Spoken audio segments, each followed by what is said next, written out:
Playdead's Inside is a really popular game, and I don't understand why. The only great part was the final 5%. Everything else is alright. The game is 95% alright, so why is it so popular? The game is like a playable movie. Great so far, right? Now here's the thing. It's got crappy puzzles. Would you rather watch Infinity War or watch Infinity War, but you can only watch it after you finish 20 different puzzles that involve trial and error?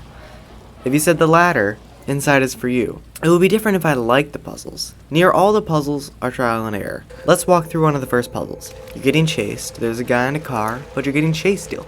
And like literally everyone else, you run from cover and get shot. Everybody did that. You had no way of knowing that you would get shot. Now when you respawn, you know to hide and wait a couple seconds despite someone chasing behind you. This is one of the most interesting puzzles in this 95%. And I wouldn't call it fun. The box puzzle is the best example of this. You push a box and the floor breaks. And what do you do next time?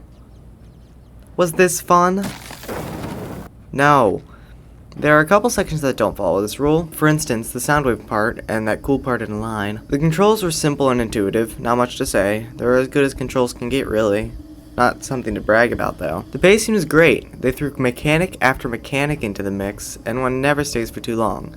Aside from the sub, and the people, and the lights.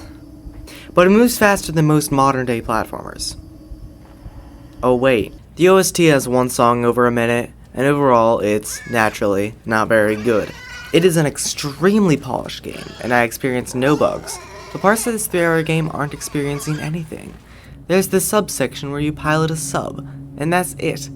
After that, there's a subsection where you avoid things, but why is this subsection of the subsection just boring? Nothing actually happens.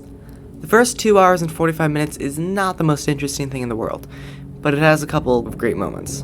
Like that one time, and the other time, and I guess this one time kinda.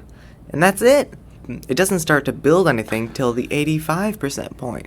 I think that the visual style is a great way of storytelling. Inside has almost no words in it, but its story is also more convoluted than Dark Souls, much like Hyperlight.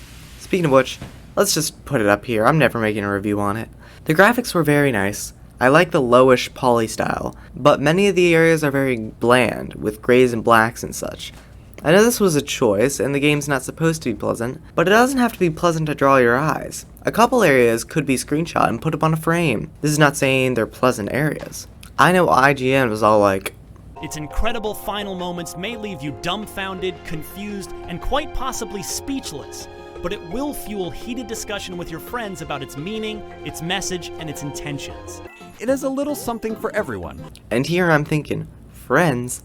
Uh-oh, where am I supposed to get those? Much less intellectual friends. And also, story? Uh-oh, what story? Where am I supposed to find that? The story is supposedly some statement about humanity or something, but Dark Souls already covered that, so I don't know what to tell you. I mean, some freaky quirky stuff is going on, and it's kinkier than climacophilia. That's cool and all, but I'm not super into that. I have yet to watch that much hentai. I doubt you haven't seen the ending, but on the off chance that you haven't, it's kind of overrated. It's not that cool. Although it was sick, it's not a reason to buy the game. The game seems to be hit or miss for everyone. They either put it as their favorite game of the year, or someone makes a 30-minute video on why they did not enjoy it. The game was a miss for me. Infinity War was a better movie, and Adorable Witch is probably a better puzzle game. Oh yeah, definitely. It's a C tier. It's not as good as Frostpunk. It's most certainly not worth the $20. Jeez! I have over 200 hours in Hollow Knight, and I enjoyed all of those more than anything in this. And Hollow Knight is 5 less monies. Now before you dislike the video, I'm a dumb kid, cut me some slack. I have yet to learn not to talk crap about a popular game, and a dislike would only hinder my inevitable gain of another subscriber. If there's a game you want me to review, too bad. If you like the video, then like the video with YouTube. You haven't a clue how much it helps me because I'm not really sure either. I tried taking more of a comedic approach with the video, and I would say I did fairly well. I want my reviews to give the listener a clear understanding of what you should expect from the game, and then my opinion. I would like to know if I could improve on conveying the game, what it is. If you could kindly comment any advice, it would be greatly appreciated. I will read it and I will take it into account.